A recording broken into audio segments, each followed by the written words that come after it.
Football के खेल से मैंने बहुत कुछ सीखा है।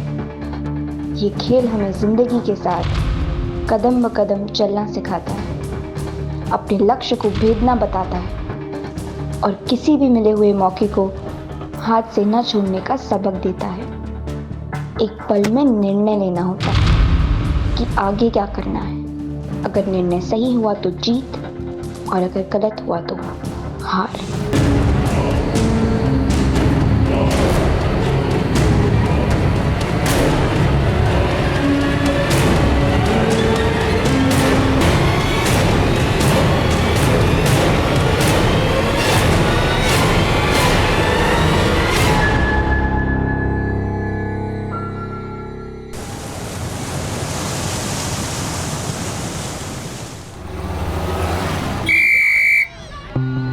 Come on, Supriya, come on.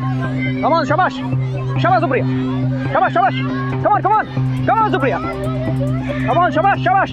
बहुत बढ़िया. Shabash, shabash. Come on, shabash. Shabash, shabash. Come on. Come on, Supriya. Come on. Shabash, shabash. Shoot. Yes. Well done, Supriya. Very good. Well done. शाबाश. कल मैच है. कल थोड़ा जल्दी आ जा. मैं तुम्हें मैच से पहले कुछ जरूरी टिप दूँ. Okay? Okay sir. Come on, girls. Wrap up now. बस चली जाएगी। बाय। कल मिलते हैं। ये लो बैग। बस नहीं निकले। आजा।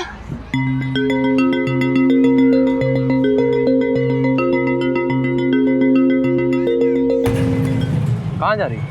घर जा रही हूँ हम लोग। रुको, थोड़ी देर बाद मैं छोड़ दूंगा.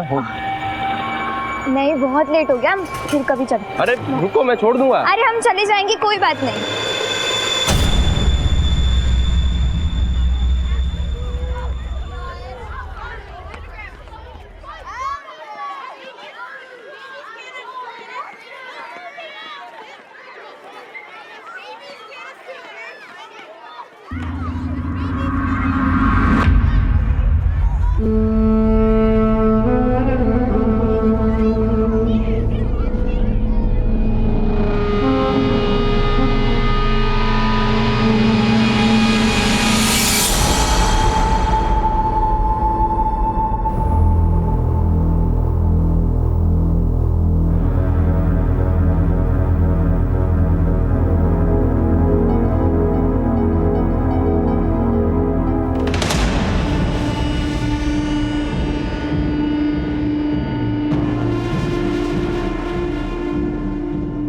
मना किया था ना, लड़का लोग से आसस की बात क्यों कर रही थी?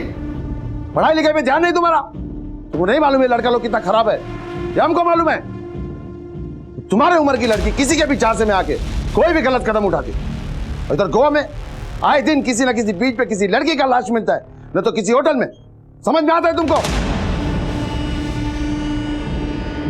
राधिका, तुम क्यों नहीं बोलता लड़की को? आप शांत हो जाओ। तुमको मालूम है ना तुम्हारे अप्पा को पसंद नहीं है, तो क्यों नहीं मानती उनकी बात? जाओ जाके कपड़ा चेंज करो। राधिका, ये लड़की लोग को समझाओ, न तो किसी नाक कटाएगा ये। चिन्मय, चलो।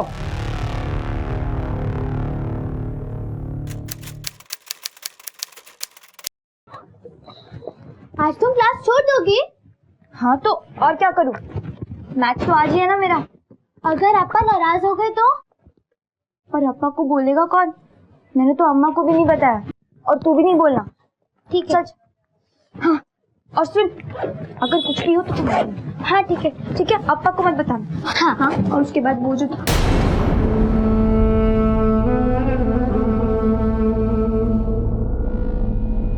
अन्ना, पैर हटाओ, जाना है हमको। मैं अप्पा को बोल दूंगी, हटाओ, आ जाओ।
सुप्रिया ಅಪ್ಪ ಚುಮ್ಮ नीचे ಆಯಪ್ಪ सुप्रिया ಆಯಪ್ಪ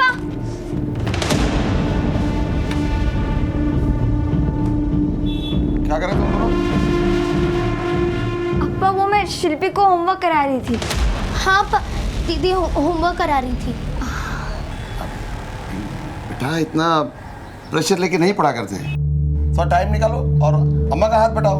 हाँ जी अप्पा।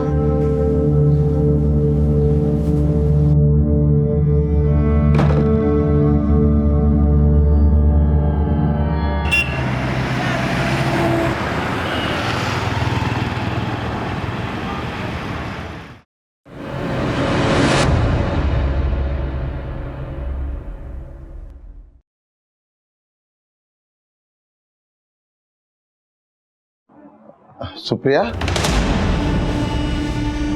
जी आप अप्पा। सुप्रिया बेटा तुम अप्पा को बताया नहीं कि तू फुटबॉल खेलता है। हमको न्यूज़पेपर से मालूम पड़ता है कि हमारे घर में इतना बड़ा टैलेंट है। हाँ बेटा हमको बहुत नाज है। हाँ? तुम ऐसे अप्पा का नाम रोशन करो। हाँ बेटा हम पेपर में पढ़ा कि वो तुमको ट्रॉफी मिला। यस अप्पा। किधर है ट्रॉफी? ऊपर है। ऊपर ऊपर गए अप्पा को नहीं दिखाएगा। चलो लेके आओ जाओ लेके आओ जल्दी लाता है अप्पा। जल्दी लाओ।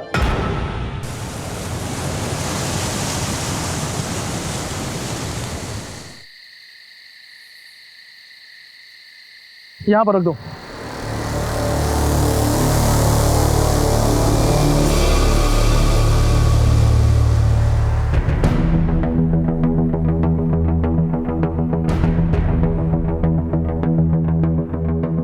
नाम? सुप्रिया दयानंद छेती। उम्र? 15 साल। कद? 5 फुट 2 इंच। साहब गोरी है मेरी बेटी। 9th स्टैंडर्ड में पढ़ती है सेंट पिंटर स्कूल।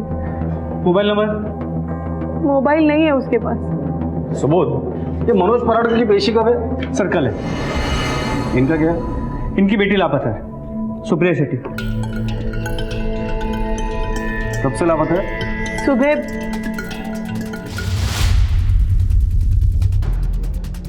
सुबह जब उसके कमरे में गए तो वो कमरे में नहीं थी। सुप्रिया बेटा। दीदी सुप्रिया दीदी सुप्रिया दीदी सुप्रिया सुप्रिया दीदी सुप्रिया सुप्रिया कमरे में नहीं है। वो ऊपर नहीं है। क्या? कहीं भी नहीं है।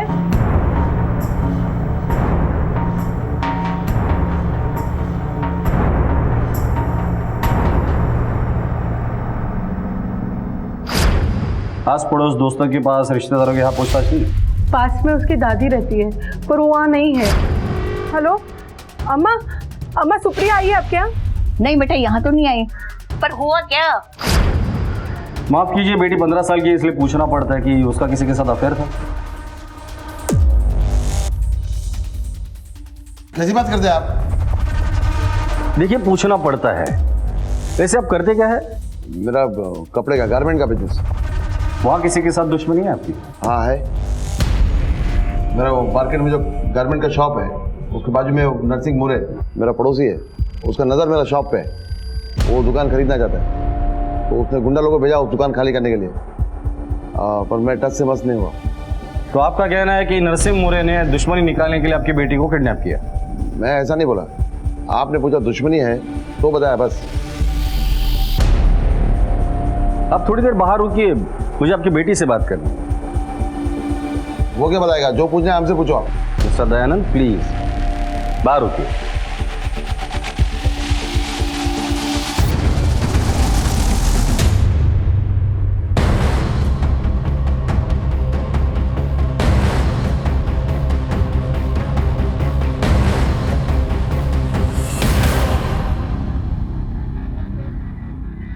बेटा डरो नहीं, तुम्हें पता है दीदी कहाँ गई है?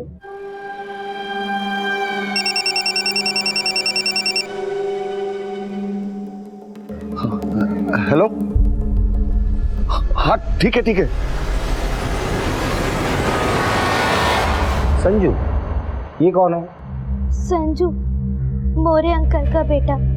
अप्पा ने जिसके बारे में आपको बताया था, दीदी और संजू की अच्छी दोस्ती थी, क्योंकि वो भी फुटबॉल खेलता था। क्या दीदी संजू के घर जा सकती है? नहीं सर, वो दीदी संजू के घर नहीं जा सकती, क्योंकि सुप्रिया मेरी बात तो सुनो सुप्रिया। अरे सुप्रिया एक मिनट बात सुनने की कोशिश। मैंने तुम्हें कितनी बार बोला है कि संजू तुम मुझे तंग मत क्या करो, समझ नहीं आती तुम्हें? आई नो बट मत क्या करो। चल। सुप्रिया अरे सुप्रिया, तेरा उस संजू के साथ झगड़ा हुआ है क्या? हुआ होएगा, प्यार में हिट भी तो जरूरी है। शाटा प्यार, संजू और मैं सिर्फ अच्छे दोस्त हैं, इसके अलावा हमारे बीच में कुछ नहीं है। तू उसी के साथ क्यों स्कूल में फुटबॉल खेलती है? स्कूल में और भी तो लड़के हैं। क्योंकि वो अच्छा खेलता है, समझे तुम लोग? और प्यार भी तो करता है। संजू यहाँ आना। हाँ वो थोड़ा कंफ्यूजन हो गया था, तो मैं अभी सबको क्लियर कर देती हूँ कि तुम और मैं सिर्फ अच्छे दोस्त हैं और तू मेरा बॉयफ्रेंड नहीं है। हो गया सबको क्लियर? अब मैं जाऊँ? चल। सुप्रिया बेचारा। उस दिन संजू दीदी पे बहुत गुस्सा था। और कोई बात? दीदी जब भी परेशान होती थी वो दादी से बात करती थी। एक बार वो घर छोड़ के दादी के पास गई थी। ये दीदी घर से क्यों भाग कर गई थी? अब्बा ने दीदी को किसी लड़के से फोन पे बात करते हुए पकड़ लिया था और गुस्से में उनका फोन तोड़ दिया था। इसी वजह से दीदी दादी के पास चली गई। ठीक है, जाइए आप।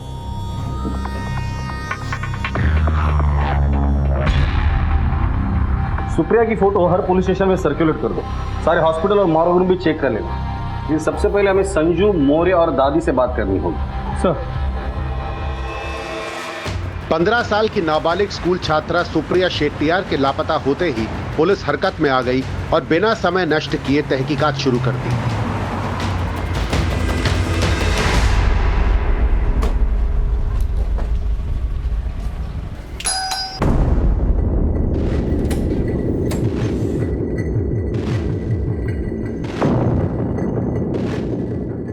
नरसिंह मोरे? जी हाँ सब, मैं हूँ। दयानंद शेट्टी को जानते हो? वो सामने ही रहता था। मार्केट में हमारी दुकान आसपास है। क्या हुआ साहब, सब ठीक तो है? उनकी बेटी सुप्रिया गायब है। क्या सुप्रिया गायब है?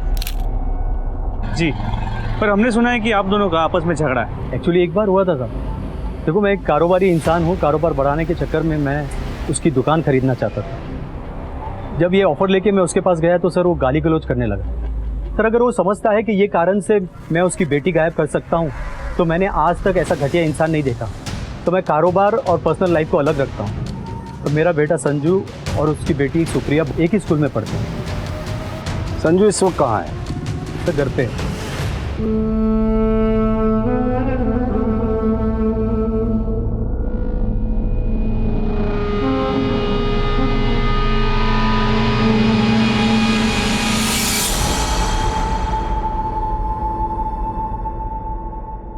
सर वो सुप्रिया, सर वो तो स्पोर्ट्स में बहुत खराब थी, लेकिन हमारे स्पोर्ट टीचर है ना राजीव सर,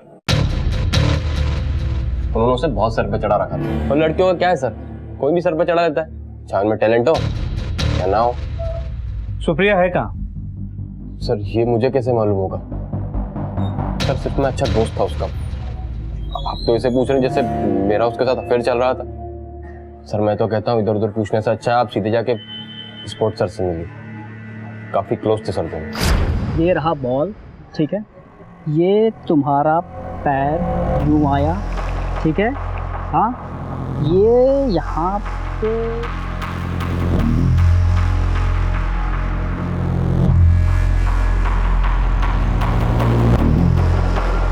और किक।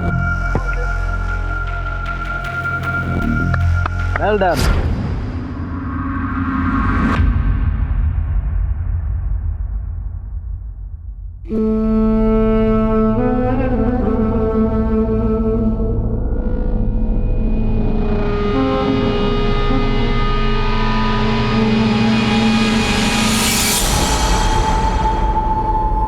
मुझे बहुत अच्छा लगता है जब कोई लड़की खेल कूद में भाग लेती है। तो अब ज़माना बदल रहा है, इसीलिए जब मैंने सुप्रिया को देखा तो मुझे उसमें भविष्य की एक ऐसी खिलाड़ी दिखी जो शायद आगे चलकर अपने माँ बाप के सपनों को पूरा कर सके। लेकिन कुछ लोग कहते हैं कि आप दोनों के बीच जज्बाती रिश्ते थे। जज्बाती रिश्ते? सर वो सिर्फ मेरी एक स्टूडेंट थी, बस, इससे ज़्यादा कुछ भी नहीं। आपकी शादी हुई है? जी नहीं। तो सुप्रिया आपके घर पर भी आती? ये क्या बात हुई? आप कहना क्या चाहते हैं? नहीं, मैं समझने की कोशिश कर रहा हूँ। जो लड़की खेलकूद में अच्छी नहीं थी उसमें आपको इतना इंटरेस्ट क्यों? खेलकूद में अच्छी नहीं, ये आपसे किसने कहा? अरे वो बहुत अच्छी प्लेयर है और ये इंटर स्कूल फुटबॉल मैच भी हमने उसी की वजह से जीता। I'm sorry पर मुझे जाना। ठीक है,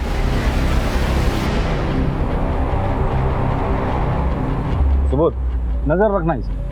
सर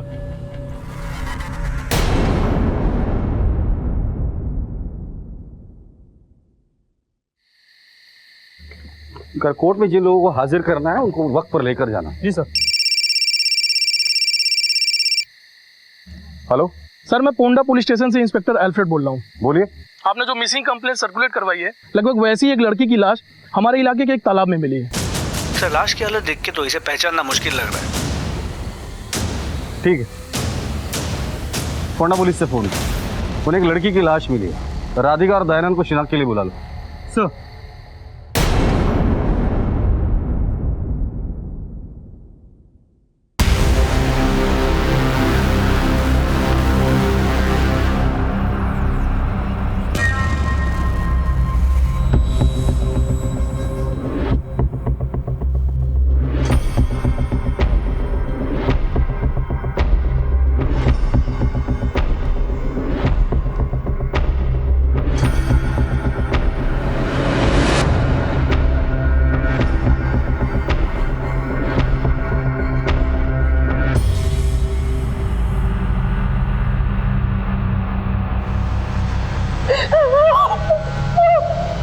नहीं, ये मेरे बेटी सुप्रिया नहीं है।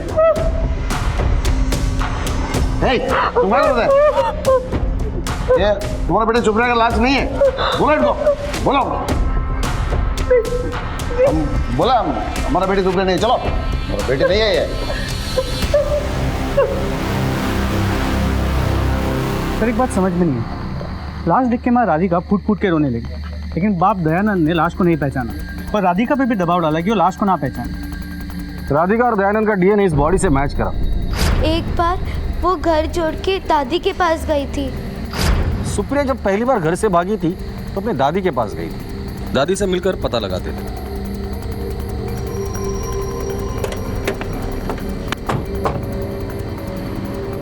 सुप्रिया के माँ बाप ने पोंडा लेक से मिली लाश को सुप्रिया की मानने से इनकार कर दिया था। अब पुलिस के सामने इस लाश की शिनाख्त का प्रश्न सर उठाए खड़ा था। आखिर ये लड़की थी कौन?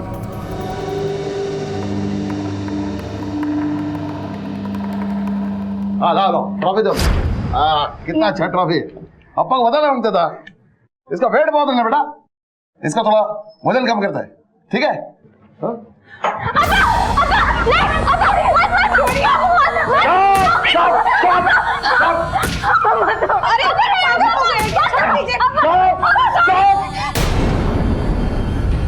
दिखाई बर्बाद करके टूर्नामेंट के पीछे जाता है।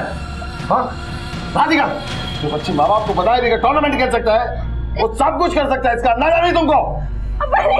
आज के बाद तुम स्कूल नहीं जाएगा, घर में रहेगा। नहीं। ये चिन्ह पड़ाएगा तुम्हारे को। अगर इसका रिजल्ट में कुछ भी कम आया तुमको छोड़ेगा नहीं हम।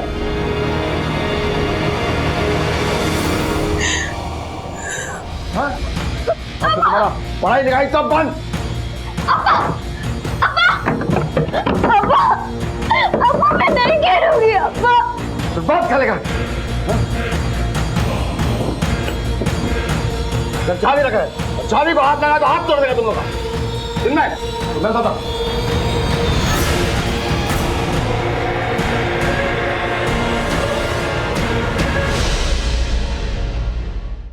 क्या सुप्रिया यहाँ आई थी या उसने आपको कॉल किया था? ना ही उसका कॉल आया था, ना ही वो खुद आई थी। अच्छा, सुप्रिया जब पहली बार भागकर आपके यहाँ आई थी क्या वजह थी? मेरा बेटा भी ना अजीब संकी इंसान है, तरह तरह के अंकुश लगाता है अपनी बेटियों पर। सुप्रिया भी इन्हीं से परेशान होकर मेरे पास आई थी। अच्छा सुप्रिया जब आपके यहाँ आई थी, ऐसी कोई बात है जो आपको याद हो? नहीं, हाँ याद आया, एक लड़का उसको मिलने आया था, उसका नाम प्रभाकर था।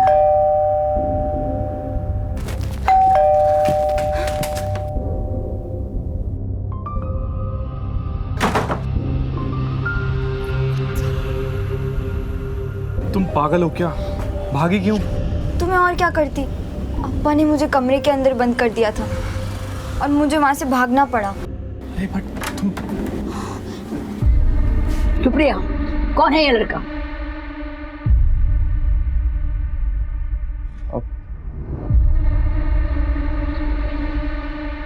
दादी मैं प्रभाकर हूँ। मैंने तुम्हारा नाम नहीं पूछा, तुम हो कौन?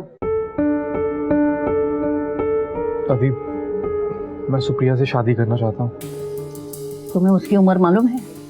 पता है दादी, इसीलिए मैं उसके बालिग होने तक का इंतजार करूँगा। और अगर मैं मना कर दूं तो मैं समझूंगा कि मैं उसके सपनों को पूरा करने के लायक ही नहीं था। शादी करना इसका सपना है? नहीं, उसका सपना फुटबॉल खेलना और अपने माँ बाप का नाम रोशन करना है। और मैं अपनी खुशकिस्मती समझूंगा अगर मैं उसके सपनों को पूरा करने में मदद कर पाऊँ।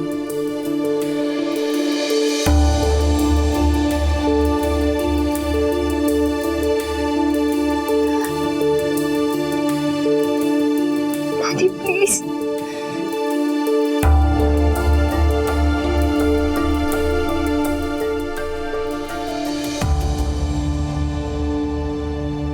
क्या दयानंद सुप्रिया के अफेयर के बारे में जानता था? मुझे नहीं मालूम। ये प्रभाकर कहाँ रहते हैं पता है आपको? नहीं, मुझे नहीं मालूम। क्या ये प्रभाकर है? जी नहीं। ये भी नहीं है। प्रभाकर का चेहरा याद है आपको? बिल्कुल याद है। स्केच बनवा सकती है? जी हाँ।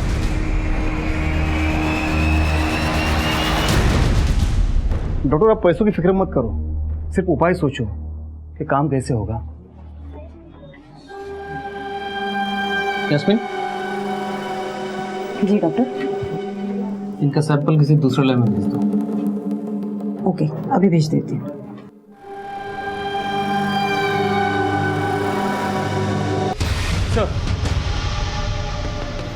प्रभाकर का स्केच रेडी हो गया।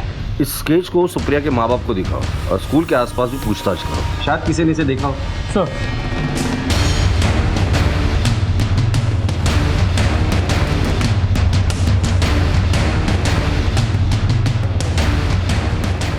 साहब ये तो प्रभाकर है, पार्स्टेक में रहता है इधर।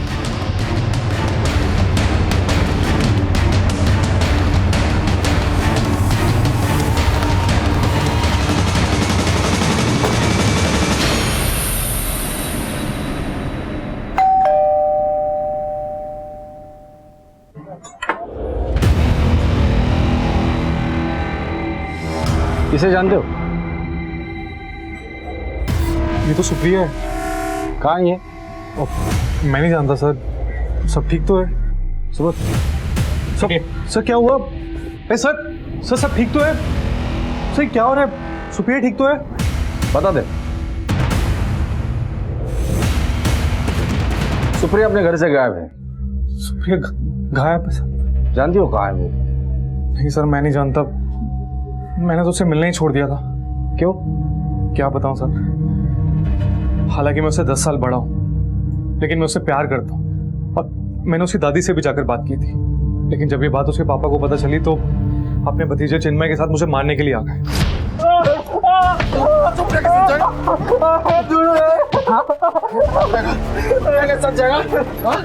वो तो भला उन लोगों का जो वक्त पर आ गए, वरना वो लोग तो मुझे उसी दिन मार देते। सर मैं बहुत डर गया हूँ, इसलिए मैं तो अपना किराए का कमरा भी छोड़ दूंगा। न जाने कल को क्या हो जाए सर। आप ये देखिए सर, कल ही चिन्मय मेरे घर के आसपास मंडरा रहा था। मेरे पड़ोसी ने मुझे वीडियो रिकॉर्ड करके दिया।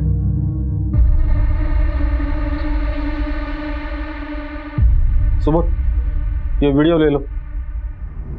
वैसे तुम कल कहाँ थे? सर कल मैं अपने घर में बैठ के एग्जाम की तैयारी कर रहा था। हमें एक लाश मिली है फोंडा में। हमें शक है कि वो सुप्रिया की लाश है।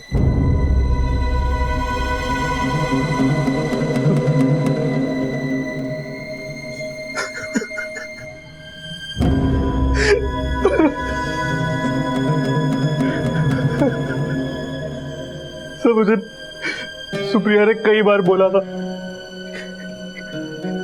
कि उसका चचेरा भाई चिन्मय उसे बहुत तंग करता है। तुमने चिन्मय के बारे में हमें पहले क्यों नहीं बताया? सर वो बहुत गंदा लड़का है, चचेरा भाई है मेरा। अपा उसके ऊपर आंख बंद करके पूरा विश्वास करते। ऐसा क्या किया उसने?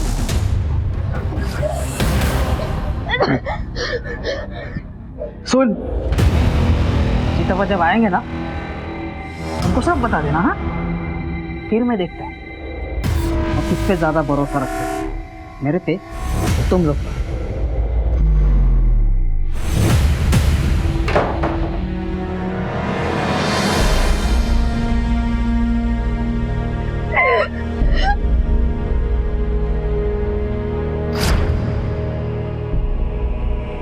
ये बात तुमने अपनी मम्मी पापा को क्यों नहीं बताई? हमारे में हिम्मत नहीं थी, क्योंकि अपा हमारी बात नहीं मानेंगे। जी बोलिए। सर, पोस्टमार्टम की रिपोर्ट आ गई है। रिपोर्ट के मुताबिक लड़की 2 महीने की प्रेग्नेंट थी। क्या? जी सर। ठीक है, ले जाइए सर। अगर वो बॉडी सुप्रिया की है तो ये ऑनर किलिंग का केस हो सकता है। जैसे ही दयानंद को पता चला कि सुप्रिया प्रेग्नेंट है, उसने सुप्रिया को मारा और फिर चिन्मय को भेजा होगा प्रभाकर को मारने के लिए। सुप्रिया की शांत दिखने वाली जिंदगी में कई तूफान छिपे थे। क्या इन सब के लिए दयानंद जिम्मेदार था या खुद सुप्रिया? पहले तुमने अपनी बेटी को मारा, फिर चाचा भतीजा मिलकर प्रभाकर को मारने गए थे। झूठ है ये। मैं अपनी बेटी को जान से क्यों मारेगा? क्योंकि वो 2 महीने की प्रेग्नेंट थी और खुद की इज्जत बचाने के लिए तुमने उसे मार डाला। बंद करो तुम्हारा तहकीकात का नाटक। वो मेरी बेटी की लाश नहीं है। प्रभाकर के घर के बाहर तू कर क्या रहा था? मुझे चितप्पा ने भेजा था। मैं चिन्मय को उधर ये देखने के लिए भेजा कि सुप्रिया उधर है तो उसको वापस लेके आओ। तुम्हारे भतीजे चिन्मय ने अब तुम्हारी बेटी पर जबरदस्ती की है। तुम्हारी दहशत इतनी है कि वो बेचारी कुछ बोल भी नहीं पाई। तो तुम्हारी छोटी बेटी शिल्पी ने हमें ये सब कुछ बताया। अपनी कजिन बहन के साथ जबरदस्ती करता है।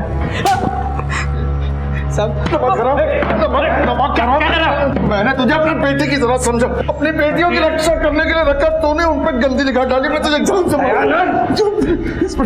इसको छोड़ना नहीं, किसी ने किया है कुछ मेरी बेटी के साथ में। ले चलो इसे, चलो।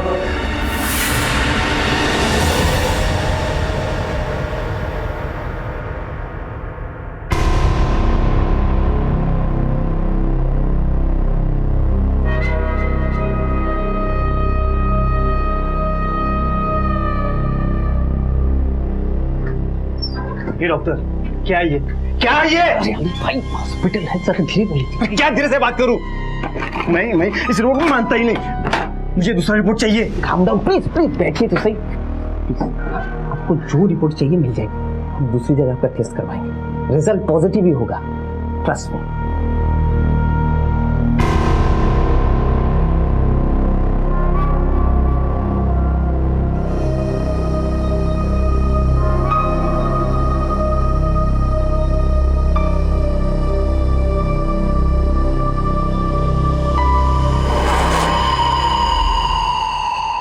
काम डाउन डॉक्टर, सब कुछ ठीक हो जाएगा। हम लोग करेंगे कुछ ना कुछ।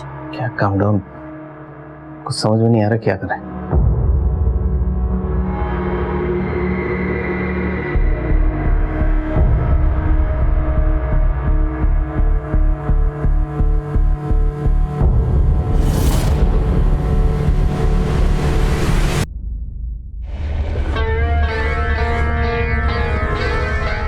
आओ बेटा, आओ,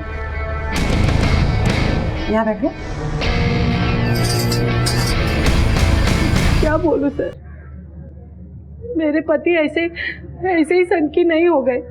जब वो लोग कर्नाटका में रहते थे तो उनकी 14 साल की बहन थी सुगंधा, वो किसी लड़के के साथ भाग गई। इसकी वजह से उनका फैमिली का बहुत बदनामी हुआ, तो कर्नाटका से सब कुछ छोड़ के यहाँ गोवा में आके सेटल हो गए। उनके मन में हमेशा इस बात का गुस्सा रहा कि उनकी बहन किसी लड़के के साथ भाग गई। बस वो नहीं चाहते थे कि हमारी बेटियों के साथ ऐसा हो, इसीलिए वो डीएनए रिपोर्ट आ गई। राधिका जी, आपके लिए गुड न्यूज है। जो लाश हमें मिली थी उसका डीएनए आप लोगों के डीएनए से मैच नहीं करता। इसका मतलब वो लाश सुप्रिया की नहीं है। डीएनए रिपोर्ट से जब ये साफ हो गया कि तालाब में मिली लाश सुप्रिया की नहीं है, तो पुलिस एक बार फिर उसी जगह पे आकर खड़ी हो गई जहां से उसने तहकीकात शुरू की थी। सुप्रिया के जिंदा होने की खबर ने जहां दयानंद और राधिका को खुश कर दिया, वहीं उन्हें सुप्रिया पर एक खतरे की भी आहट महसूस होने लगी कि आखिर सुप्रिया अपने परिवार से दूर क्यों रह रही है, वो कहाँ है, किसके साथ है, किस हाल में है, और ये जो लाश मिली है ये किसकी है? क्या इस हत्या का सुप्रिया से कोई संबंध है?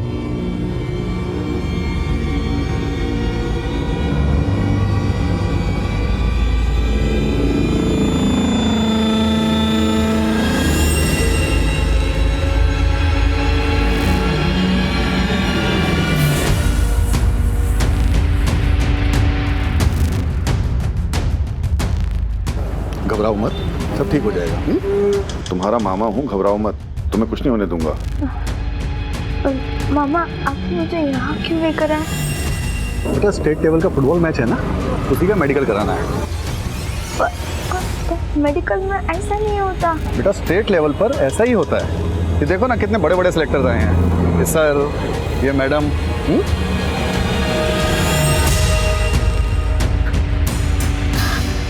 नहीं मैं इंजेक्शन ही लगाऊंगी। बेटे घबराओ मत, मेरी तरफ देखो, कुछ नहीं होगा।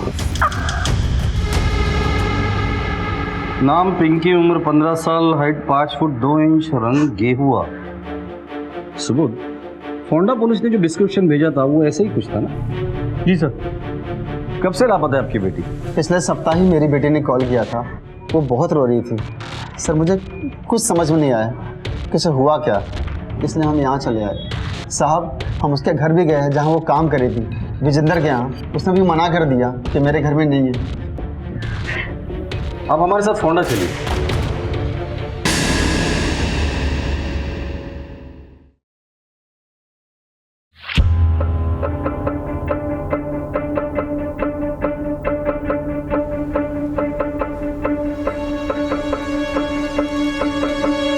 बॉडी पर ये मिला था। साहब ये तो मेरा पिंकी का कड़ा है साहब। पिंकी सुनना, पिंकी उठ। बॉडी इन लोगों को हैंड ओवर कर दो और हम लोग विजेंद्र से मिलते हैं। सर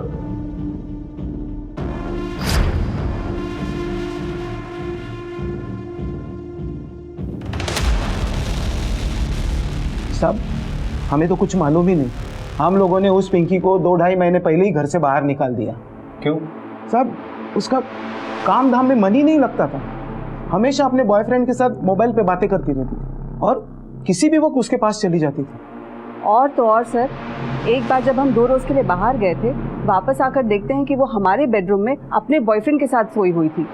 हमने तो उसे उसी समय धक्के मारकर निकाल दिया। उसके बाद उसकी कोई खबर नहीं। वो लड़का जो उस दिन पिंकी के साथ था, अब उसकी स्केच बनवा सकते हैं? हाँ साहब बिल्कुल बनवा सकते हैं।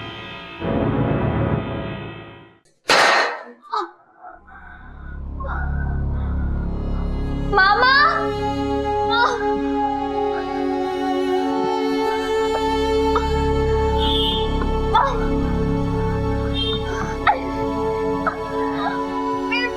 बहुत दर्द हो रहा है मुझे। आपने मुझे बोला था कि आप मुझे स्टेट लेवल कंपटीशन में लेके जा रहे हो। आपने मुझे कौन से हॉस्पिटल में एडमिट किया और वहाँ आप लोगों ने क्या किया मेरे साथ? अरे तू चिंता मत कर, स्टेट लेवल पे फुटबॉल खेलने का ये प्रोसेस है। इसके बाद देखियो कैसे पूरी एनर्जी के साथ खेलेगी तू।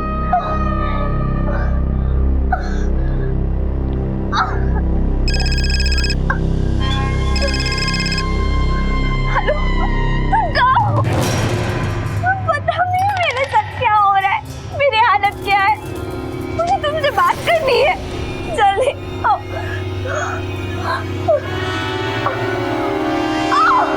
मामा!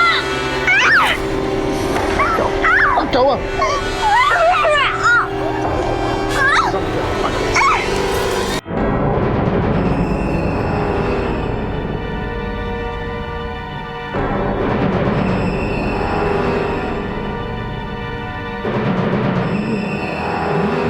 ठीक है सर।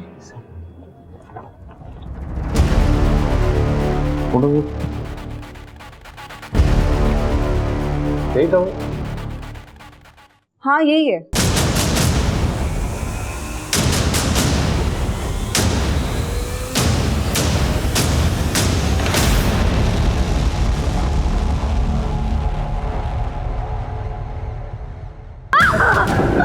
बेटा देख हम लोग हॉस्पिटल आ गए हैं, अभी डॉक्टर साहब आएंगे, सब ठीक कर देंगे। थोड़ा कंट्रोल कर बेटा। हाँ, मैं हूँ, घबराने की कोई जरूरत नहीं, मैं हूँ।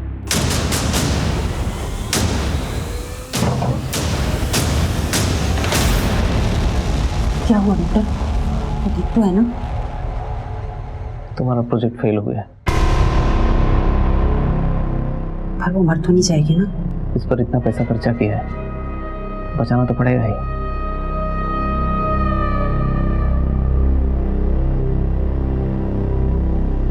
The number you are trying to call is currently switched off. ये नंबर स्विच ऑफ जा रहा है। सर इसका फोन तो स्विच ऑफ आ रहा है। ये उसकी कॉल रिकॉर्ड, इससे पता चला है कि वो किन किन लोगों से रेगुलरली बात किया करता है। ठीक है, इन सबसे बात करो, किसी को तो उसके बारे में पता होगा। सर क्या बकवास करे डॉक्टर, तुम लोगों से कुछ होने वाला नहीं है। शांत हो जाइए, मुझे कुछ करना पड़ेगा। भाई आप शांत हो जाइए। पेशेंट कितने पैसे चाहिए तुम्हें? कितने? ये लो ये लो ये लो और लो और लो। अरे अली भाई पैसे वैसे तो बात की बात है, लेकिन आपका काम हो जाए यही हम चाहते हैं बस।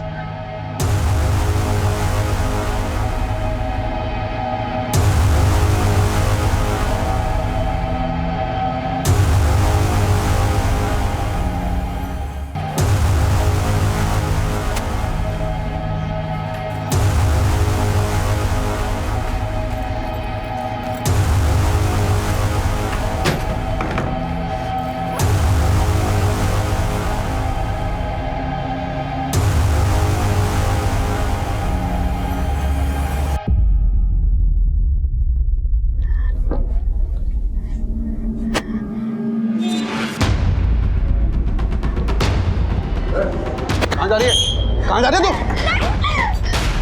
सर लोकेशन ट्रेस हो गया, गोकुलवाड़ी मेन टावर। इसके पहले कि वो लोग अपना लोकेशन चेंज करें, उठाकर लेकर आते हैं उन्हें।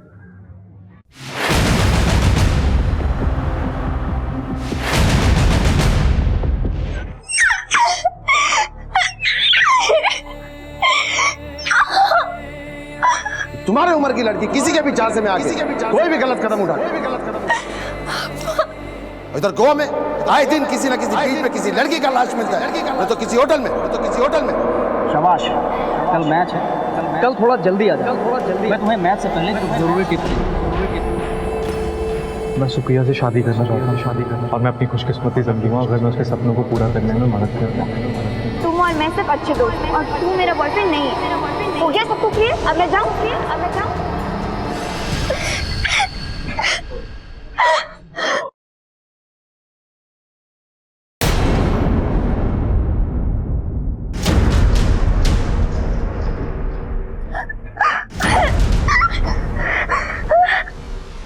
छोड़ दो प्लीज।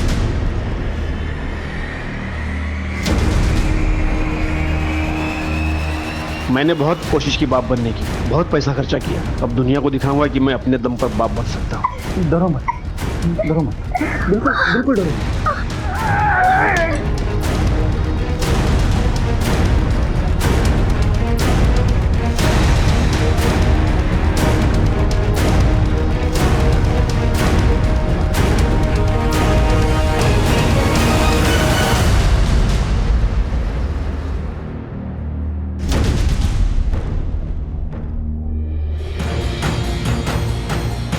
इतनी जल्दी हार मान गई? तेरे तो भी बहुत सारे मैचेस खेलने हैं।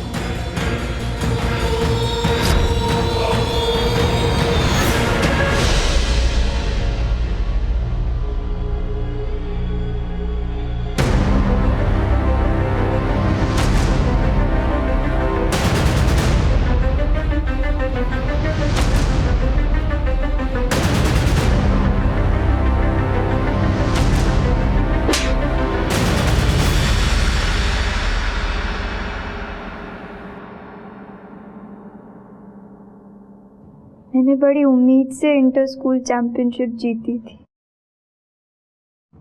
मेरा सपना था कि मैं स्टेट लेवल के लिए खेलूं, पर मेरे अप्पा को ये सब पसंद नहीं था। ऐसी हालत में मुझे प्रभाकर मिला। उसने कहा कि वो मुझे स्टेट लेवल टीम में जगह दिलाएगा और मैं उस रात अपने घर से भाग गई। मैं सीधे प्रभाकर के घर चली गई और प्रभाकर मुझे उसी वक्त मनोहर के घर ले गया। कहने लगा कि मैं कुछ दिन वहाँ रहूं। उसने कहा कि मेरे अप्पा उसका घर जानते हैं, इसलिए हमें पुलिस की मदद से ढूंढ निकालेंगे। लेकिन प्रभाकर सिर्फ मेरा फायदा उठाता रहा। उसने शादी की बात करके मेरी इज्जत से खिलवाड़ किया। फिर स्टेट लेवल टीम में खेलने के बाद उसने मुझे किसी के रैकेट में फंसा दिया। मैंने उस पर भरोसा किया था।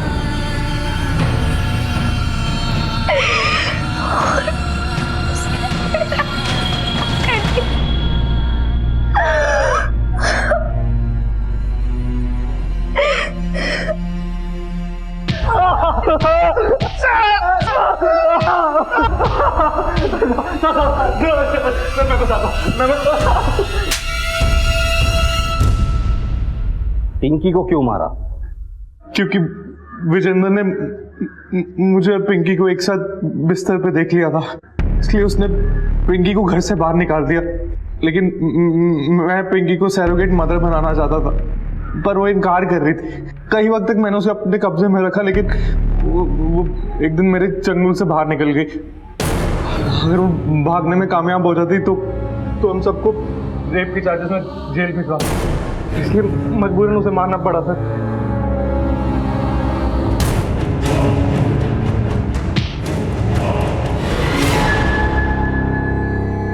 सरोगेसी तो नॉर्मल चीज है, उसके लिए मासूम लड़कियों की जिंदगी को बर्बाद की। हम ऐसी लड़कियों को टारगेट कर रहे थे जिन्हें पैसा ना देना पड़े। हम चाहते थे कि उनको मिलने वाला सारा पैसा हम आपस में बांट लें। साथ मिलकर काम किया था ना, अब सजा भी साथ मिलकर ही काटना और मार भी साथ में ही खाना। यादव शुरू हो जाओ। सुबोध, उस हॉस्पिटल को सील करो, जितने भी डॉक्टर्स इस केस में इन्वॉल्व है सबको अरेस्ट करो। सर, मैं तब समझ नहीं पाई कि मेरे अप्पा जो कहते थे वो निराधार नहीं था, बस उनका तरीका थोड़ा गलत था। पर वो अपने प्यार में समझ नहीं पाए कि भला चाहने में और अंकुश लगाने में कितना फर्क होता है। और मैं अपनी मनमर्जी करने में ये समझ नहीं पाई कि हमारे माँ बाप जो कहते हैं उसका एक इतिहास होता है, और वो इतिहास हमें पता नहीं। जिंदगी के आंधी और तूफान को हमारे माँ बाप हम तक पहुंचने नहीं थे। वो हमारी ढाल है, हमारे रक्षक। देखते हैं हमारे आज के एपिसोड की दूसरी कहानी।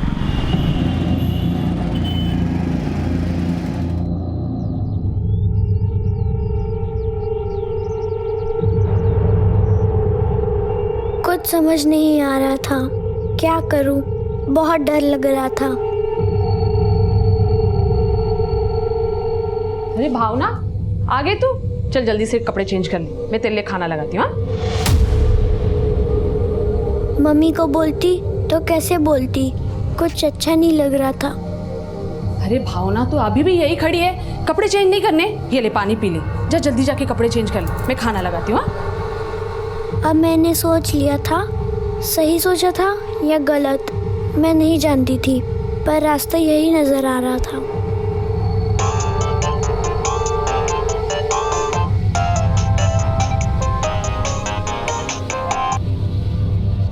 अरे भावना, किसे फोन लगा रही थी? अरे भावना सुन तो सही।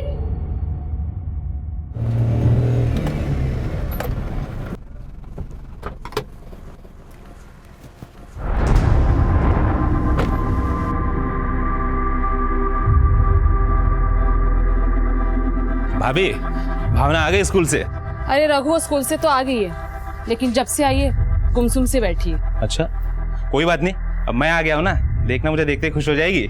तुम जाके बात करो, मैं कपड़े समेट के आती हूँ। हाँ जी भाभी। हमारी भावना बेटी यहाँ बैठी है। हाँ, देखो हम क्या लाए आपके लिए। हाँ, टंग टंग टंग टंग, खेलोगे? क्या हुआ? लो लो गिफ्ट लो। अरे लो, आपको बहुत पसंद है ना। अच्छा ठीक है, भावना बेटा हमारे साथ खेलेगी, आ जाओ। अच्छा चलो हमको बताओ, कौन मारा तुमको? कुत्ते ने काटा या बिल्ली ने काटा? मुझे अच्छा, क्या हुआ भावना बेटा? छोड़ दीजिए मुझे, दादा मुझे कुछ नहीं चाहिए।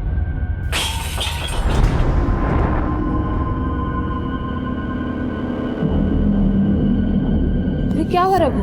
कुछ नहीं भाभी, कुछ समझ नहीं आया, कुछ ज्यादा उखड़ी उखड़ी लग रही है। थोड़ी टाइम अकेले रहने दो, बाद में जब उसका मूड ठीक हो जाएगा तो मैं वापस आ जाऊंगा। अच्छा ठीक है, चल तू बैठ जा, मैं चाय बनाती हूँ। अरे नहीं नहीं भाभी, कंपनी वाले का भी मैसेज आ गया, एक सवारी मिली है टैक्सी के लिए, फिर कभी। ठीक।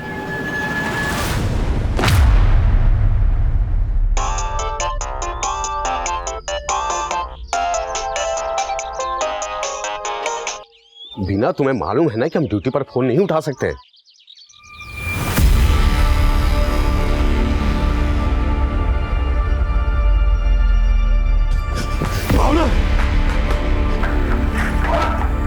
सॉरी, बच्ची अब नहीं रही। इसने फिनाइल पी है और ये पुलिस केस है।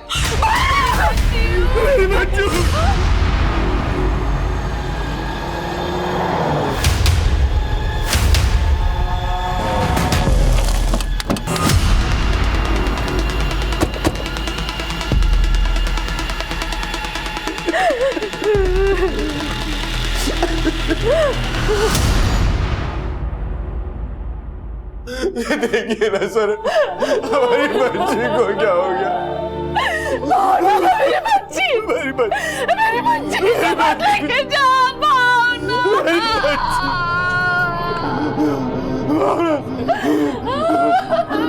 बच्ची मुझे वापस।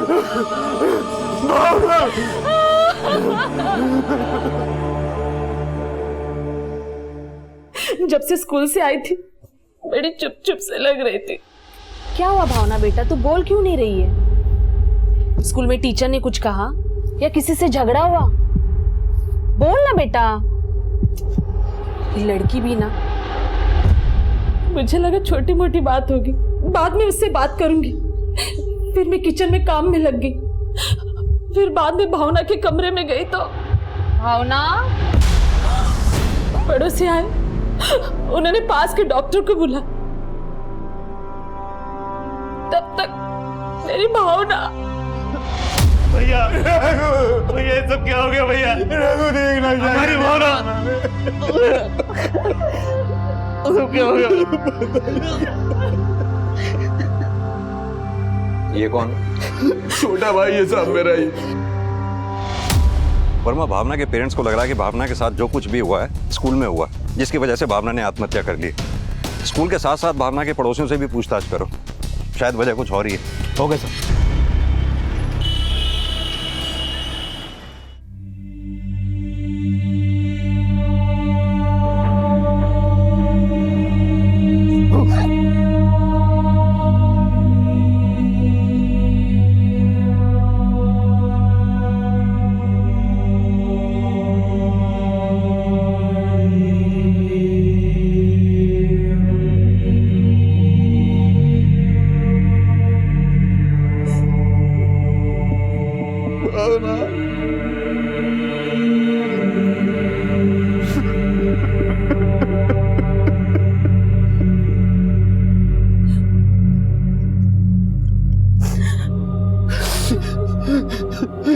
कितना खिलखिलाती थी वो,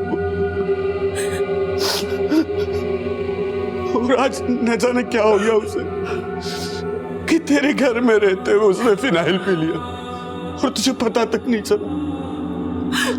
कितनी लापरवाह हो सकती है तू मीना।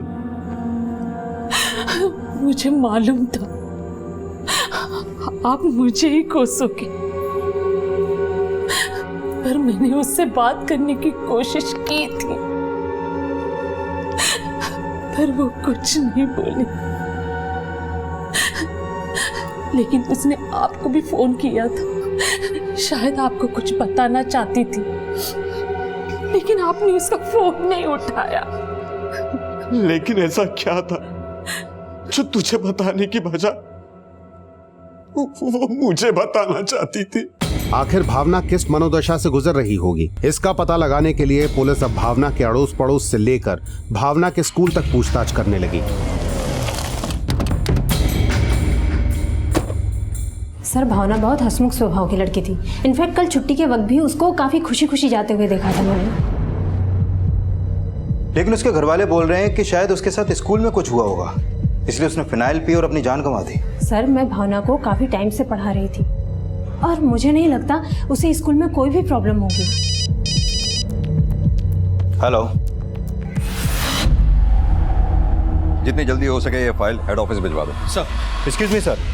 सर, भावना का पोस्टमार्टम कर रहे डॉक्टर से मेरी बात हुई। उन्होंने बताया कि भावना ने सिर्फ फिनाइल ही नहीं पिया, बल्कि उसकी मौत से करीब 2 घंटे पहले उसके साथ रेप भी किया गया। Yes sir. और सर, मेरी भावना के स्कूल टीचर से भी बात हुई। उनका कहना है कि भावना स्कूल से घर जाते वक्त काफी खुश थी। अगर भावना स्कूल से निकलते समय खुश थी तो इसका मतलब भावना के साथ जो कुछ भी हुआ है स्कूल से लेकर घर तक के रास्ते के बीच में हुआ। हो सकता है सर, क्योंकि भावना रोजाना स्कूल से घर पैदल आती जाती थी और उसका स्कूल उसके घर से करीब आधा किलोमीटर दूर है। और मैं एक काम करो, भावना के स्कूल से लेकर घर तक के रास्ते के बीच में सबसे पूछताछ करो, शायद किसी ने कुछ विटनेस किया हो। Okay sir.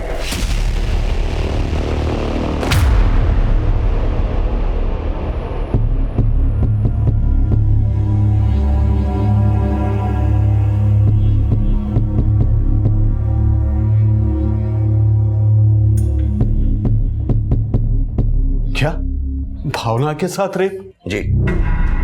क्या आपको किसी पे शक है या आस पड़ोस में कोई ऐसा जो भावना के साथ? साहब, हमारी समझ में तो कुछ नहीं आ रहा। अच्छा, एक बात बताइए, भावना के स्कूल से आने के बाद क्या कोई घर में आया था?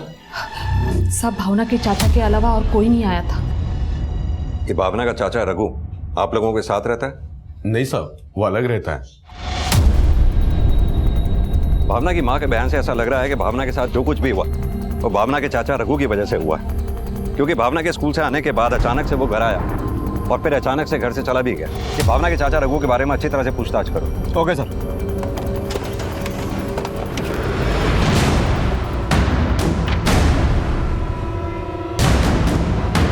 भावना का चाचा रोज ड्यूटी छोड़कर दिन में यहाँ जाता था साहब। अभी पकड़ता हूं, रुको। पकड़ लिया, पकड़ाइए नहीं, पकड़ोगे नहीं। कहने को तो चाचा है, बच्ची सियानी हो गई थी और वो खेल खेल के बहाने उसको यहाँ वहाँ छूता रहता था साहब।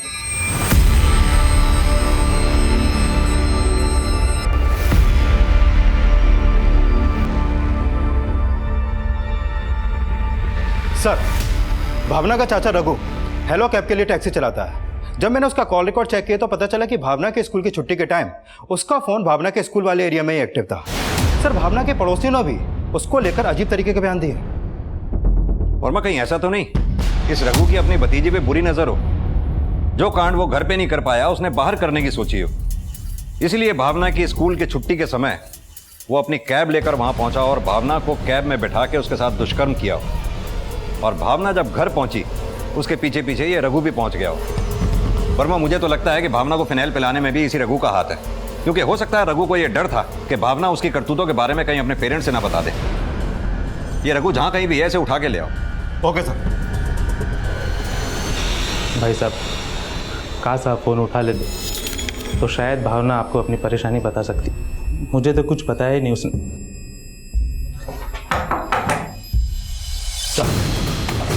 क्या सर, क्या हुआ? मेरे भाई को क्यों ले जा रहे हो?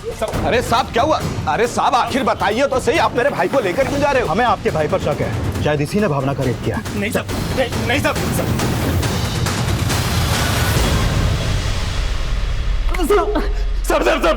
सब भतीजी थी भावना मेरी। भगवान के लिए इतने घिनौने आरोप मुझ पे मत लगाइए साहब। अगर तूने भावना का रेप किया तो डीएनए टेस्ट से सामने आ ही जाएगा।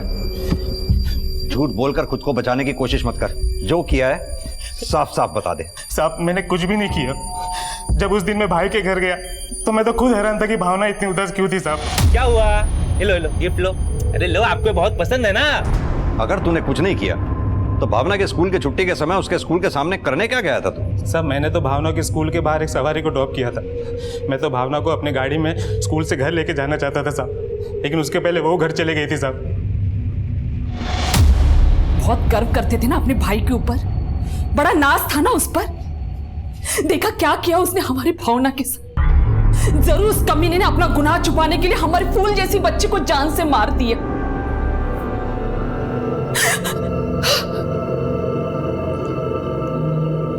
मेरी फूल जैसी बच्ची को मार दिया।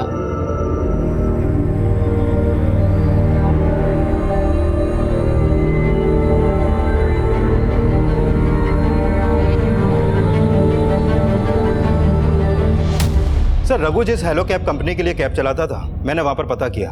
भावना की संदिग्ध मौत वाले दिन रघु ने वाकई में भावना के स्कूल के पास के एरिया में एक पैसेंजर को ड्रॉप किया था। लेकिन वर्मा, इससे यह साफ नहीं होता कि रघु ने भावना का रेप नहीं किया था।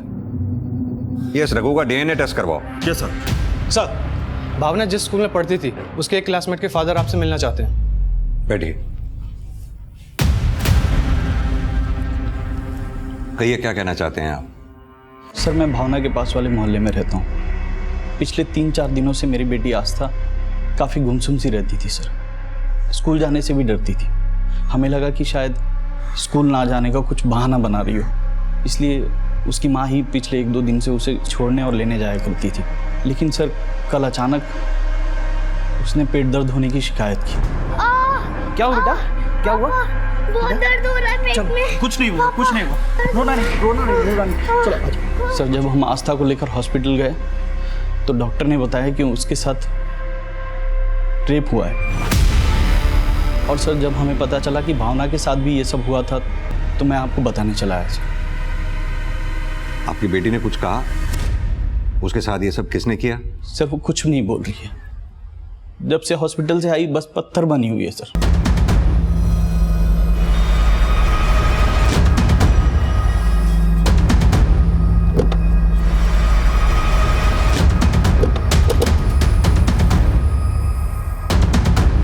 आस्था खा ले बेटा, एक निवाला तो खा ले। आस्था बेटा, जब आपके साथ वो सब हुआ तब क्या आपकी फ्रेंड भावना भी आपके साथ थी? कौन था वो? नाम पता है उसका आपको? बेटा, क्या ये था वो आदमी जिसने आपके साथ?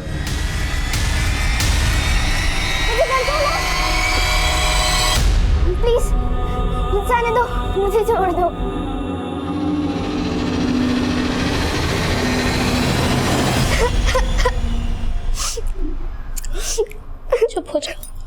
चुप हो जा बेटा, बस।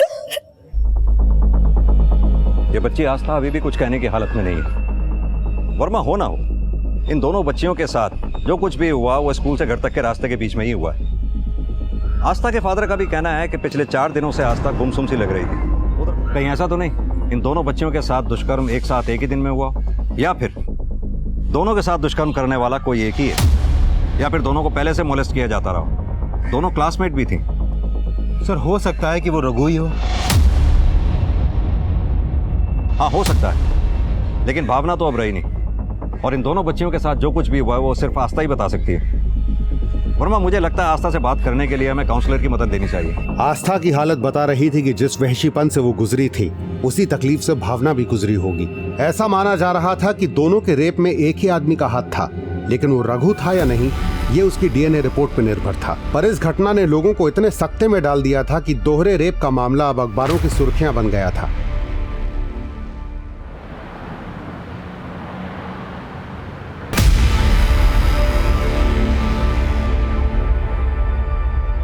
लंच में खाना खाना है तो पिटाई लगेगी। चलो मम्मी को बाय करो। बाय। क्या हुआ? क्या सोच रही हो?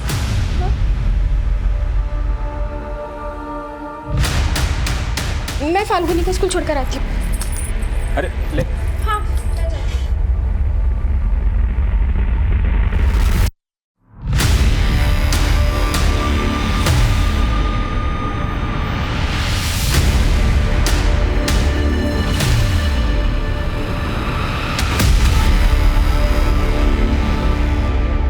ये हो गई अवनी की चोटी भी फिट और स्कूल यूनिफॉर्म भी। पापा आप मेरी दोस्त त्रिशाला के लिए भी ऐसी यूनिफॉर्म सिल दोगे? हाँ हाँ क्यों नहीं। पापा उसका ड्रेस का नाप लेने के लिए आपकी दुकान पे ले आओ। हाँ हाँ जरूर ले आओ, लेकिन उससे पहले मैं तुझे स्कूल तो छोड़ दूं। अग्नि बेटा जरा ध्यान से लेके जाओ। हाँ चलो चलो, आ जाओ आ जाओ। हाँ अब सुनो, शाम को मैं लेने आऊंगा, मस्ती बिल्कुल मत करना, समझी? हाँ। Bye bye. बाय अम्मी। Hi Trishala. Bye bye. Trishala मेरी यूनिफॉर्म पापा ने सिली है।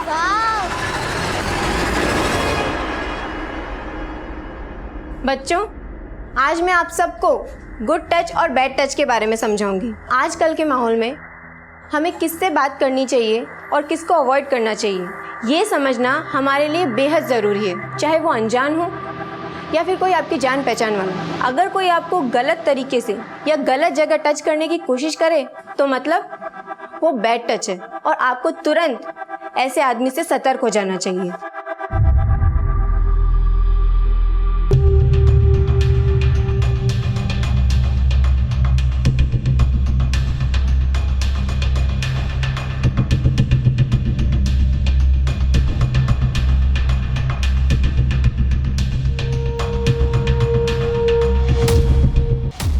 सर, आस्था उस हादसे के ट्रॉमा से अब तक बाहर नहीं आ पाई है।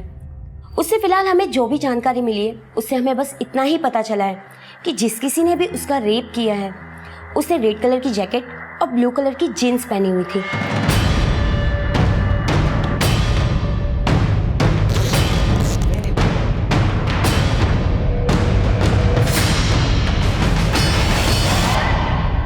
मुझे लगता है कि उससे और कुछ भी पता करने के लिए हमें थोड़ा इंतजार करना होगा। ठीक है, थैंक यू मैम। आइए।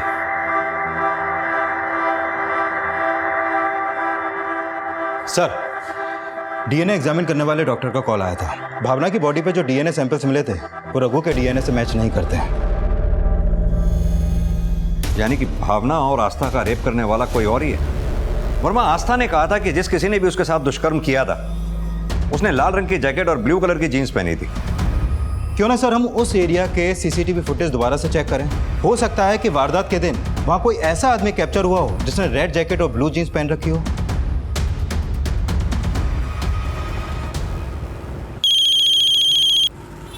हाँ वर्मा, बोलो। सर, लोनी रोड के एक दूसरे स्कूल में पढ़ने वाली लड़की के साथ मोलेस्टेशन की शिकायत आई है। उसका नाम मेधा सिंह है।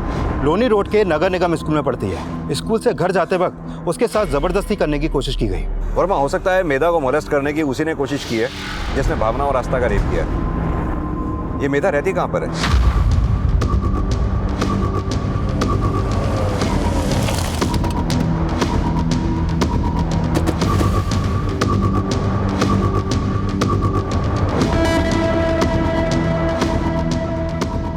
सुनो, ये मेधा का घर कौन सा है?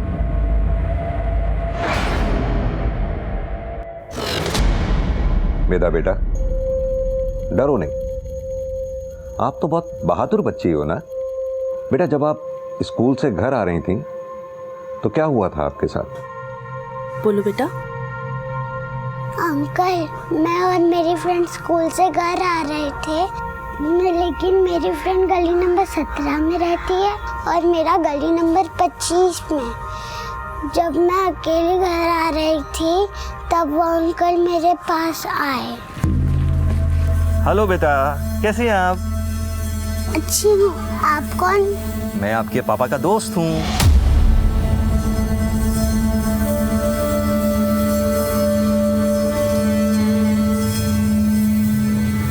आ जाओ, आ जाओ, इधर ये कमरे में।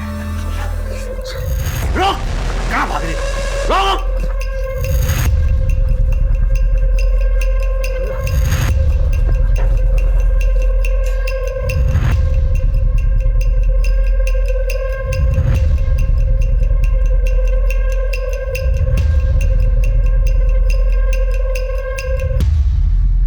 अंकल, फिर मैंने घर आके पापा को सब कुछ बता दिया। फिर पापा ने बोला कि वो उनकी दोस्त नहीं, कोई बुरा आदमी है। अच्छा बेटा, वो देखने में कैसा था? अच्छा, उसने क्या पहना था? रेड जैकेट और ब्लू जीन्स। रेड जैकेट और ब्लू जीन्स। जिस किसी ने भी उसका रेप किया है उसने रेड कलर की जैकेट और ब्लू कलर की जीन्स पहनी हुई थी।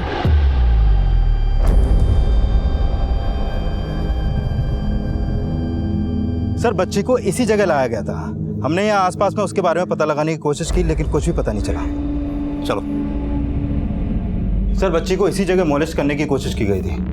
वर्मा, उस लाल जैकेट और नीली जीन्स वाले का भावना और आस्था के घर के आसपास भी कुछ पता नहीं चला, लेकिन इस एरिया के आसपास जितने भी सीसीटीवी हैं सबकी फुटेज कंगाल डालो। हो सकता है शायद वो यहाँ कहीं कैप्चर हुआ हो। एरिया के जितने भी हिस्ट्री शीटर हैं सबको उठाओ, मेधा से उनकी पहचान करवाओ। मामला बहुत सेंसिटिव है। भावना, आस्था, मेधा और न जाने उनके साथ साथ कितनी लड़कियों का शारीरिक शोषण हुआ होगा, और उनके माँ बाप ने कंप्लेंट भी फाइल नहीं की होगी। Okay sir. एरियाज के सभी हिस्ट्री शीटर्स को राउंड अप करके मेधा से उनकी पहचान करवाने की कोशिश की गई, लेकिन वो ब्लू जीन्स और रेड जैकेट पहनने वाला आखिर था कौन, ये अब भी रहस्य बना हुआ था।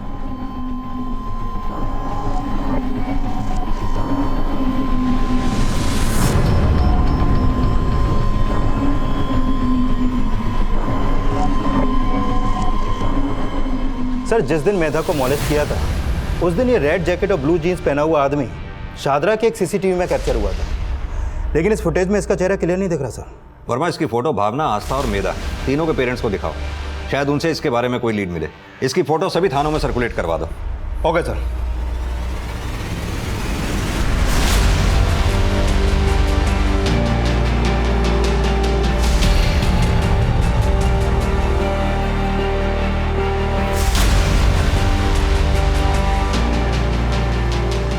देखिए, हमें शक है कि शायद इसी आदमी ने भावना का रेप किया होगा। आप लोग इसे ध्यान से देखिए और मुझे बताइए कि क्या आप लोग जानते हैं इसे? नहीं सर। तुम जानते हो इसे? नहीं सर। नाश्ता करो, फिर होमवर्क भी करना है। मम्मा। आ गए आप?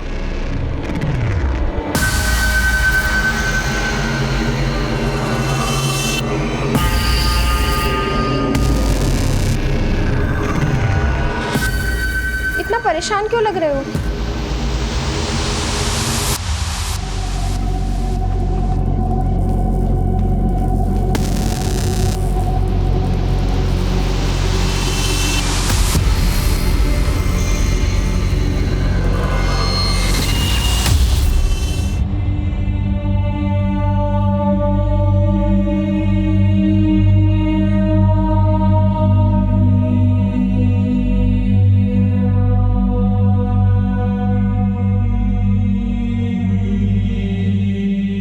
सर, भावना ही नहीं बल्कि मेधा और आस्था के पेरेंट्स ने भी उस रेड जैकेट और ब्लू जीन्स वाले आदमी को नहीं पहचाना है।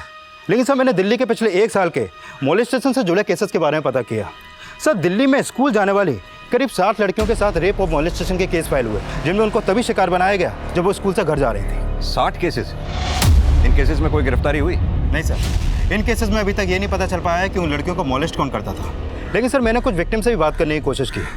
उनमें से कई बच्चियों ने बताया कि उनका मोलेस्ट और रेप करने वाला भी रेड जैकेट और ब्लू जीन्स में ही होता था। सर, मुझे तो लगता है कि ये कोई साइको ही है जिसका मोडस ऑपरेंडी भी सेम है, क्योंकि कई बच्चियों से बात करने में पता चला कि वो बच्चियों को गिफ्ट देकर उनको ये कहकर बहलाता है कि वो उनके पापा का दोस्त है।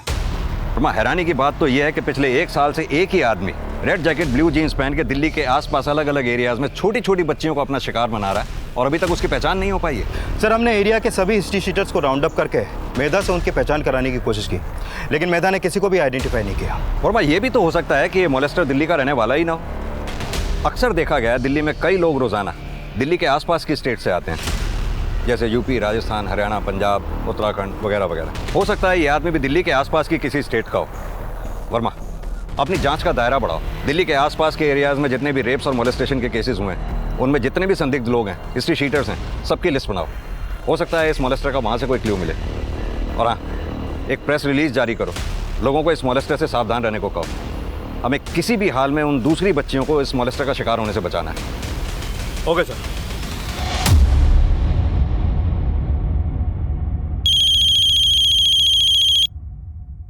हाँ बोलो। त्रिलोकी, तुम कहाँ हो? अरे दुकान में हूँ, काम कर रहा हूँ। बोलो। क्या?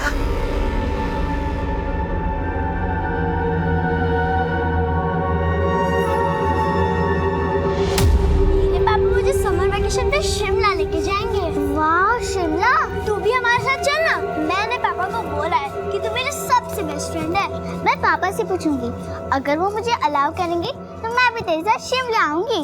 Yes, bye. Okay bye bye.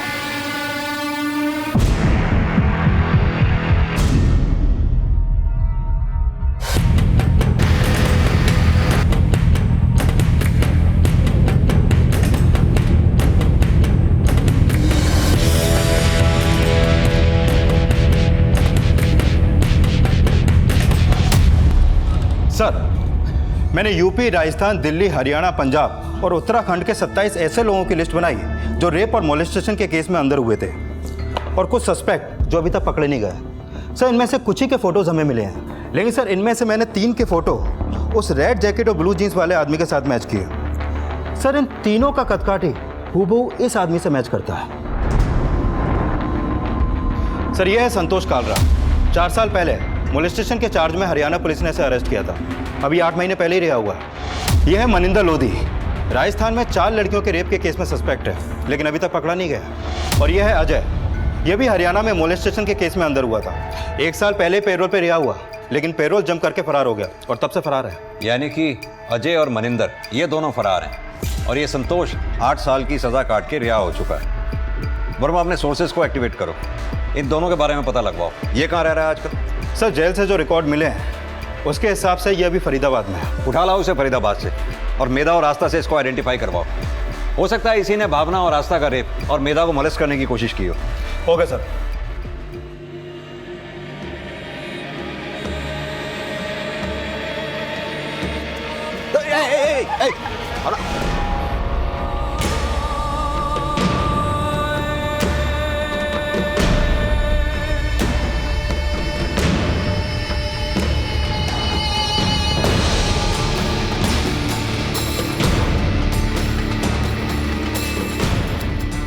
बेटा अवनी, बोलो क्या हुआ? अरे बेटा बोलो ना, क्या हुआ? क्यों बोल नहीं रही हो तुम? हाँ बोलो।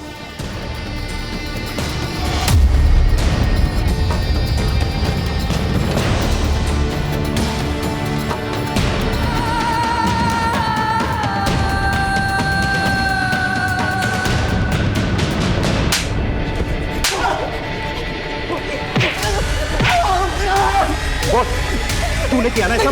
बोल। मैंने नहीं किया, माँ कसम, मैंने नहीं किया।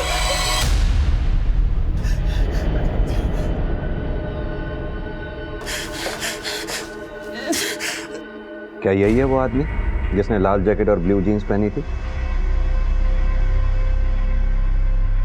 आस्था बेटा बोल ना, अंकल को पता यही था वो।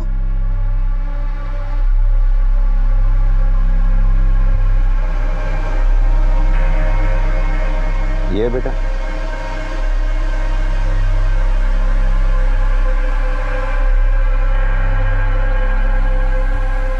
मुझे लगता है वो आदमी संतोष ही है। बच्चियां उसे पहचान नहीं पा रही हैं। इस संतोष का डीएनए टेस्ट करवाओ। Okay sir.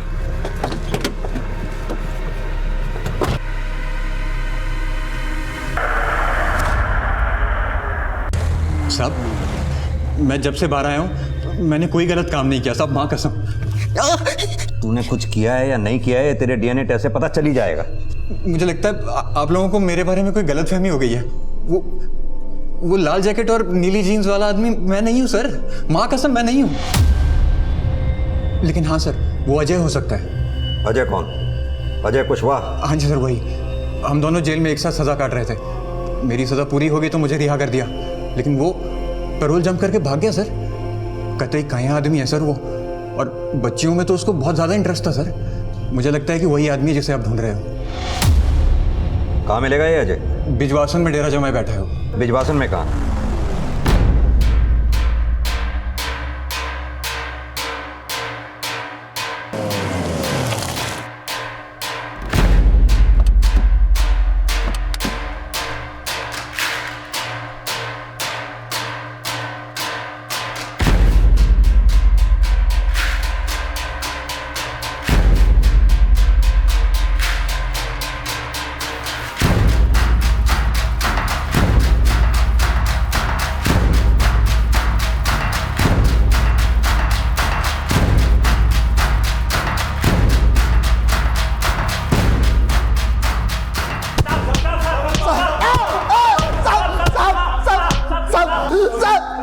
साहब माना कि मैं पुलिस से भाग रहा था, लेकिन हमने किसी का रेप नहीं किया साहब। ये ऐसे नहीं मानेंगे, इन सबका डीएनए टेस्ट करवाओ। ये मनिंदर शायद रुड़की में हो सकता है, अपने आदमी से इसकी जल्दी जल्दी खबर निकलवाओ। इस पे उनके दस्तखत ले लेना। सर, रुड़की पुलिस से एक इन्फॉर्मेशन मिली है। 3 दिन पहले वहाँ एक स्कूल जाने वाली तृष्णा नाम की बच्ची के साथ रेप हुआ था, और जिस आदमी ने रेप किया उसने भी रेड जैकेट और ब्लू जीन्स पहनी हुई थी। वर्मा, रुड़की चलने की तैयारी करो, अब ये वहीं हाथ आएगा। सर।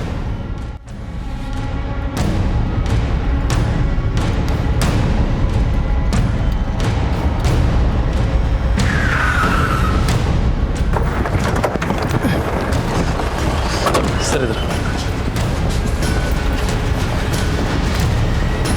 सर। अंकल, उस दिन स्कूल में जल्दी छुट्टी हो गई थी, इसीलिए मैं और मेरी फ्रेंड अवनी अकेले घर आ रहे थे। अगर वो मुझे अलाउ करेंगे तो मैं भी तेरे साथ शिमला आऊंगी। Yes yes, okay bye bye.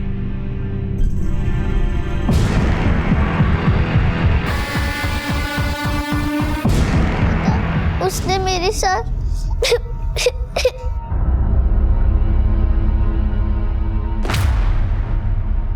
Sir, इस बच्ची त्रिशाला के साथ ही नहीं, इसके दोस्त अवनी के साथ में भी रेप हुआ था।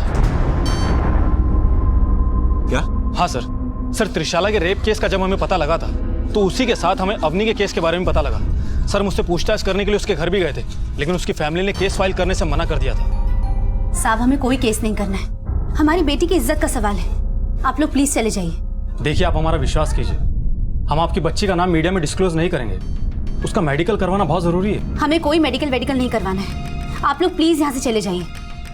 मैं हाथ जोड़कर कहती हूँ। गुप्ता जी, अक्सर ऐसे केसेस में पेरेंट्स अपनी इज्जत बचाने के लिए केस फाइल करने से मना कर देते हैं। लेकिन सर, हैरानी की बात तो यह है कि जो आदमी दिल्ली में बच्चियों का रेप कर रहा था, उसका दायरा यहाँ रुड़की तक भी है। वर्मा, हो सकता है जिसे हम दिल्ली में ढूंढ रहे हैं वो हमसे डर के यहाँ रुड़की में आ गया हो, या फिर यह भी हो सकता है वो दिल्ली का नहीं, यहीं रुड़की का हो, दिल्ली उसका रोज आना जाना हो। गुप्ता जी, माना कि अवनी के पेरेंट्स ने केस फाइल करने से मना कर दिया, लेकिन वी नीड दैट मैन जिसने रुड़की में ही नहीं दिल्ली में भी कई बच्चियों को अपना शिकार बनाया। उसका फोटो भी हमारे पास कैप्चर हुआ था, आप पता लगाइए कि वो कौन था। जरूर सर। वर्मा, जिस दौरान भावना और आस्था का रेप हुआ और मेधा को मोलेस्ट किया गया, उस दौरान की रुड़की से लेकर दिल्ली तक के रास्ते के बीच में जितने भी रेलवे स्टेशन हैं, बस अड्डे हैं, सबके सीसीटीवी चेक करो। हो सकता है वो आदमी शायद वहाँ कैप्चर हुआ हो। Okay sir.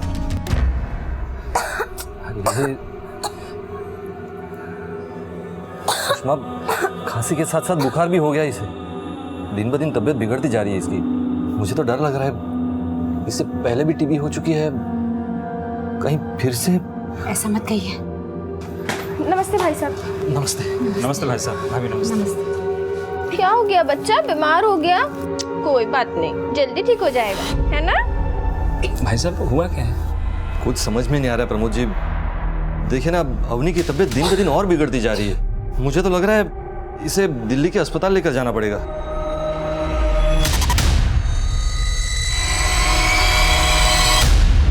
सर, संतोष, अजय और उसके आदमियों की डीएनए रिपोर्ट।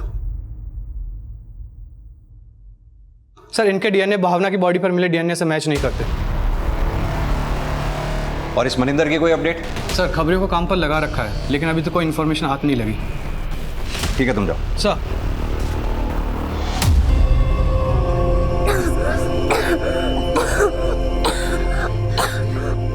मेरी बच्ची सुषमा, इसकी तबीयत बिगड़ती जा रही है, इसे दिल्ली के अस्पताल ले जाना ही पड़ेगा। वहां नहीं लेकर गए तो इसकी तबीयत और बिगड़ जाएगी। पिछली बार भी वहीं के इलाज से ठीक हुई थी ना, मैं उसे वहीं लेकर जाता हूँ। लेकिन आप अकेले क्यों? आप प्रमोद जी को साथ लेकर जाइए। प्रमोद जी को लेकर जाने की जरूरत नहीं, अभी निकल जाऊंगा तो टाइम पे पहुंच जाऊंगा। मेरी बात तो सुनिए आप। आजा आजा आजा आजा बेटा, आजा। हम दिल्ली जाएंगे, दिल्ली के अस्पताल में सब ठीक हो जाएगा। हाँ, चिंता मत कर।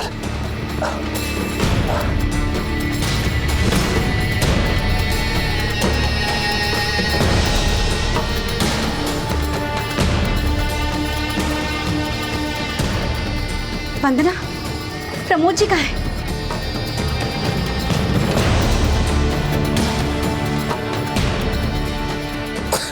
डॉक्टर साहब कैसी है ये? मेरी बच्ची ठीक तो हो जाएगी ना डॉक्टर साहब? आप बाहर जाइए, हम देखते हैं। नर्स, इंजेक्शन की तैयारी करो।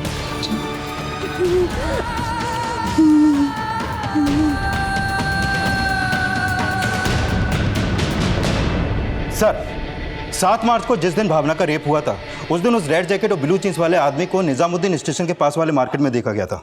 इसमें वहां की फुटेज ये देखिए सर।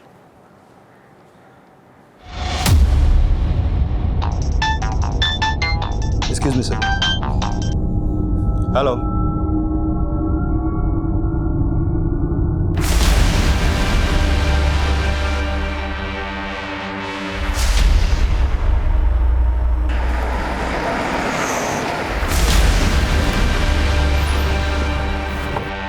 ये इंजेक्शन ले आइए केमिस्ट से।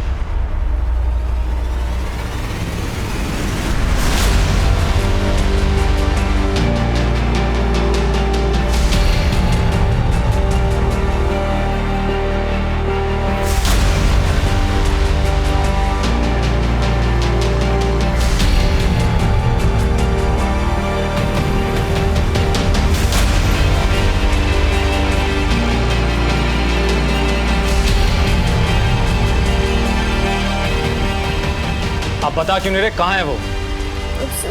सर वो हॉस्पिटल में है।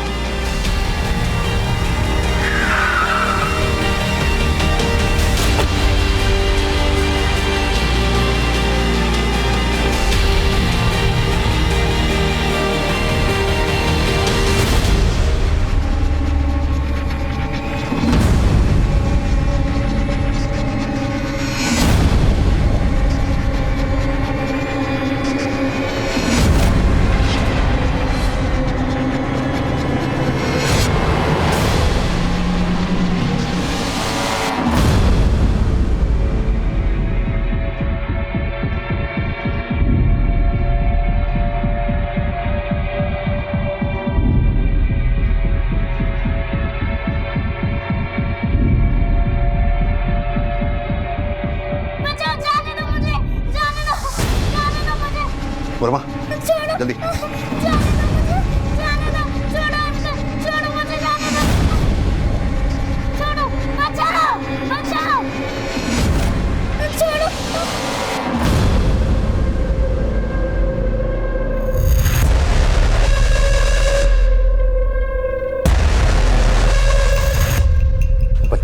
बच्चियां पसंद है ना तुझे?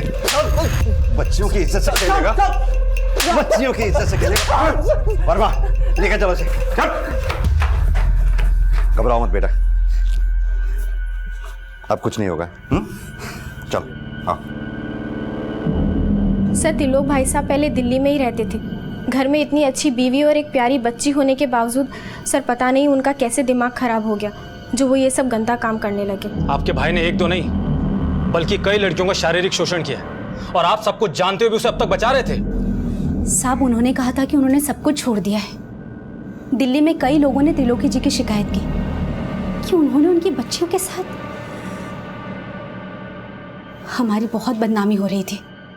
एक बार उन्हें पुलिस भी पकड़ कर लेकर गई। फिर मैंने उनकी बहन और इनके पति प्रमोद जी को बताया। शर्म कीजिए भाई साहब, आपकी खुद की छोटी सी बच्ची है और आप खुद ही। प्रमोद जी, मैं भगवान की सौगंध खाता हूँ, ऐसी गंदी हरकत फिर कभी नहीं करूँगा। सर तिलोक भाई साहब बहुत अच्छे टेलर थे, इसलिए प्रमोद जी ने उन्हें कुछ रकम उधार देकर एक टेलर की दुकान खुलवा दी और ये घर किराए से भी दिलवा दिया था।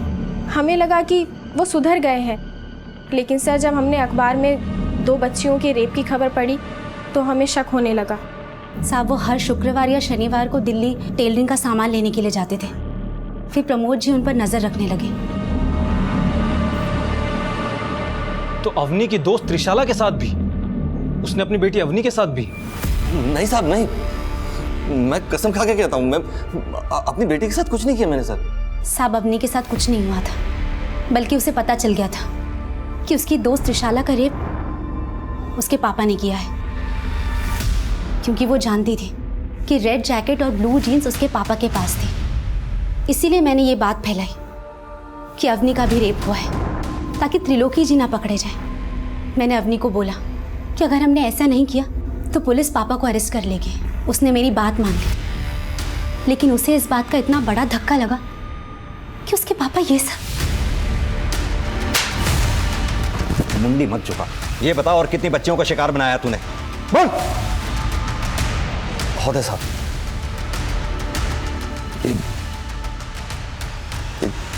चाइल्ड पॉर्न देख देख के बुद्धि खराब हो गई थी साहब मेरी। मैंने सब छोड़ दिया था साहब, सब छोड़ के रुड़की आ गया था मैं। फिर एक दिन रेड जैकेट और ब्लू जीन्स पहन के दिल्ली गया था काम से। वहाँ एक बच्ची देखी तो उसके साथ तू तो जानवरों से भी बदतर निकला। जानवर भी कभी दूसरों के बच्चों के साथ ऐसा नहीं करते। तू तो फिर भी एक इंसान है। नहीं, इंसान की शक्ल में भेड़िया है तू। सड़प जिंदगी भर यहीं।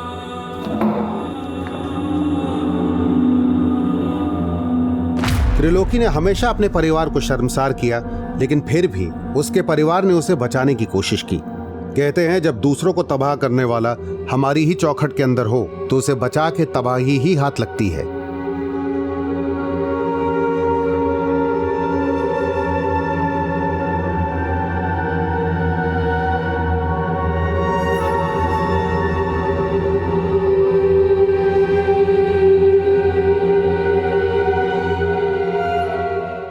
क्राइम पेट्रोल के ऐसे ही मजेदार एपिसोड्स देखने के लिए हमारे चैनल को सब्सक्राइब करें